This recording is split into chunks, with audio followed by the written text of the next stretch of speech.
Good morning. I'm Christine from Fairview International School. This interview will be regarding to my personal project, which is increasing awareness on world sustainability through fashions, design, and recycle. Now, I would like to interview a professional expert on sustaining our environment through stop using straws. Hello, would you please introduce yourself? Hi there, my name is Carolyn Lau. I'm the co-founder of Sampah Menyampah and Tak Nak Straw movement. Yeah. What is your age? I'm 53 years old. So nice to meet you, Miss Carolyn. Yeah. Nice. It's a pleasure to have this interview with you. I'm very proud. So by starting this interview with the first questions, do you think that you are an eco-friendly person and why? I'm not 100% eco-friendly. There's still a lot of things in my house that I haven't dealt with yet. But I am an eco-friendly person in the sense that I'm taking steps towards omitting a lot of plastics and unnecessary items in my house. Yes. Why did you start to become an eco-friendly person like this? What makes you want to do this? I was very conscious a very long time ago about the amount of waste we produce, plastic bags and the stuff that when I would go shopping at home, bring the stuff home and I unpack everything, there would seem to be more things to throw away immediately rather than stuff to put away in the cupboard sometimes.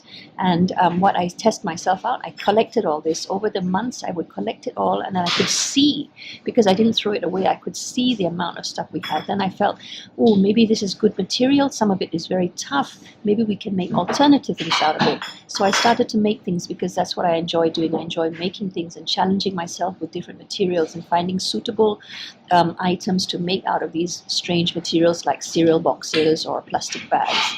And I started to make stuff and I would show them to friends, and sometimes when there were small markets I would sell them and people would be very interested. But it was never for a full-time mass production of this material. It's more for the ideas that we don't have to go to the art shop to buy materials. We have all the materials in our kitchen if we want to make things. We don't have to spend money buying pristine, colorful card. If we just collect the stuff of packaging that we use, stuff that we consume every day in our kitchen, if we keep the packaging, that material is good for making things with.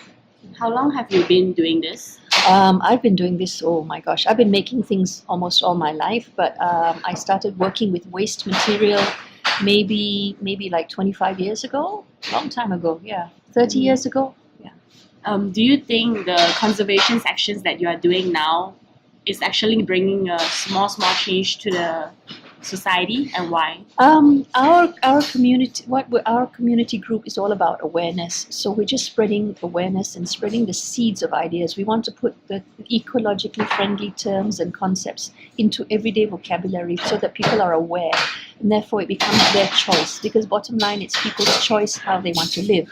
But we feel that there is a lot of ignorance still. A lot of the information that is out there in terms of the environment has not been filtered through to the everyday person on the street or in the supermarkets, and we just blindly follow what is given to us, and we don't even think about the conveniences that are given to us, and sometimes we don't even appreciate their conveniences. We just take it all for granted. So we, as our group, we just want to spread the awareness and put the seeds of awareness out there. So in terms of how we work so far, yes, I think we have. The Tak Nak Straw logo is recognized by maybe a few more urban people. Through our social media, we have more urban reach. We go to schools and give talks. So yes, the Tak Nak Straw campaign, people have started to approach us. So I suppose if in terms of success, or whether we're making any dent in people's consciousness, the fact that people are now emailing us and inviting us to their schools, I think that our awareness has definitely made a little tiny difference. Yes. Did you face any stage that you actually feel very frustrated and you feel like giving up on this thing? Because it's not easy to start something like that, and it's not easy to make people to believe and follow to do this. Yeah. Well, you know what? Because we're just seeding ideas, speaking doesn't cost any money. it really is effortless. I can be sitting at a table with my friends or my family and just throw one or two words, and maybe start a discussion. But if they don't want a discussion, that's okay. But I just use some other words in terms. So that works in that sense. But what is difficult is that when we do go to schools, it's the sustainability of finances. We can only do so much, even though we're voluntarily. Sometimes materials cost money, so we have to have a way of financially sustaining ourselves, and we do that through selling bamboo straws, because we're trying to promote the local industry of bamboo straw making in Malaysia, which hasn't started yet. So the frustrations are that people always assume that we can go and give talks for free. In some cases we'd love to, but some cases even a small amount would help cover the costs of us getting there. But that's a minor frustration that's easily solvable. It's not a big brick wall. It's a very small little wall. I see. Yeah. Then other than like the Tatna straw and because you actually have some main things you focus on, like plastics, Yes. are you doing other conservation actions that you think it is important to make a change to the world? Okay, what we're doing is we're as we talk, when we give our talk about the use of plastic straws, we also touch on all the disposable plastics out there, and that includes clothing, because clothing also contains synthetics, which are of the similar plastic content. They're all petrochemical based, and some clothes nowadays, many clothes nowadays, even Uniqlo, they use material which are made from the plastic bottles that we throw away. So inevitably our talk touches on fashion, touches on tissue packets. We want to try and get people to start using handkerchiefs again, because it sounds old school, but by using a handkerchief you can already reduce so much wastage of tissue and plastic packaging that cannot be recycled. And also when you think about deforestation that we know it now, it seems sad that we are using a lot of that paper pulp for things like tissue, which we just use once and throw away in like 2 seconds. There's not much appreciation for it. So in terms of conservation of resources, we're touching on that too.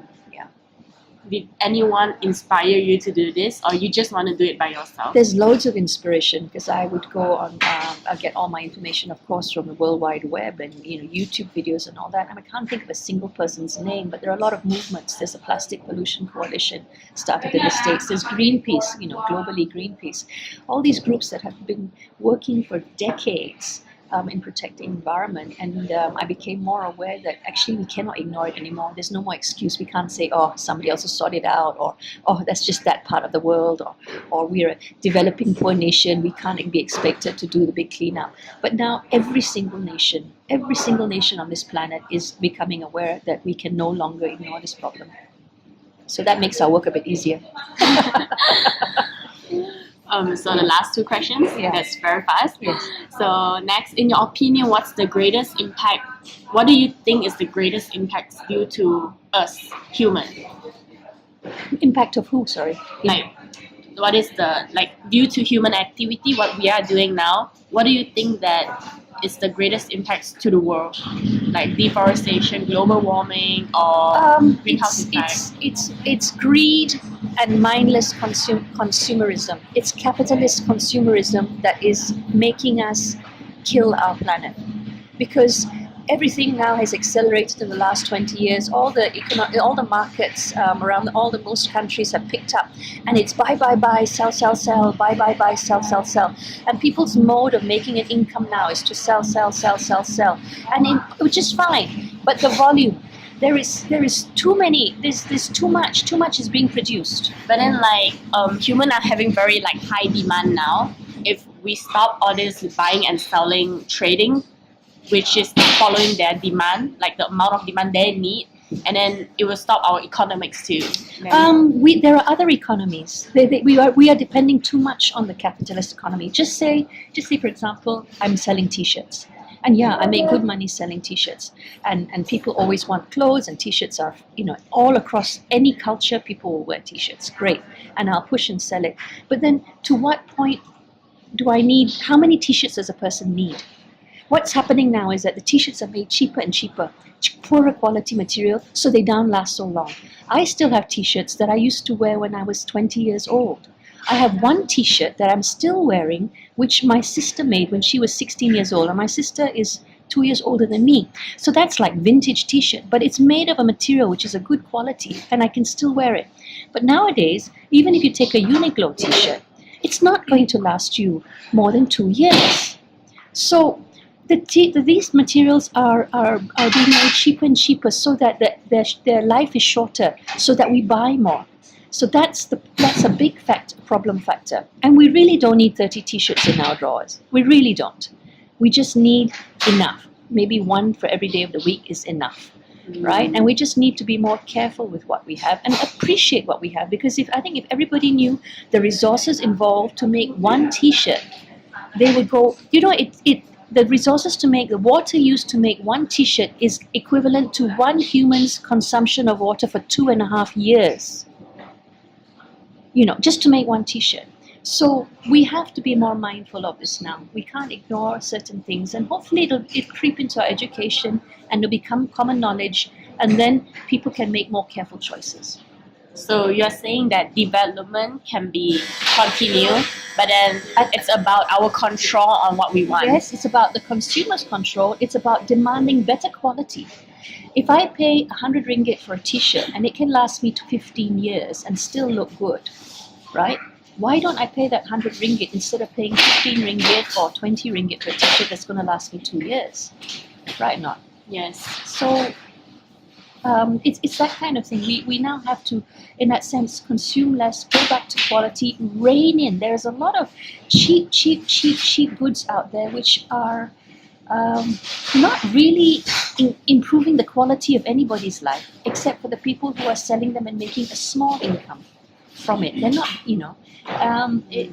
and there are other ways that we could be making incomes from. We just need to sit back and think about it, be more mindful of the only home we have, which is planet Earth, and in all our business dealings, in all our ways of earning an income, we have to be more respectful to the planet.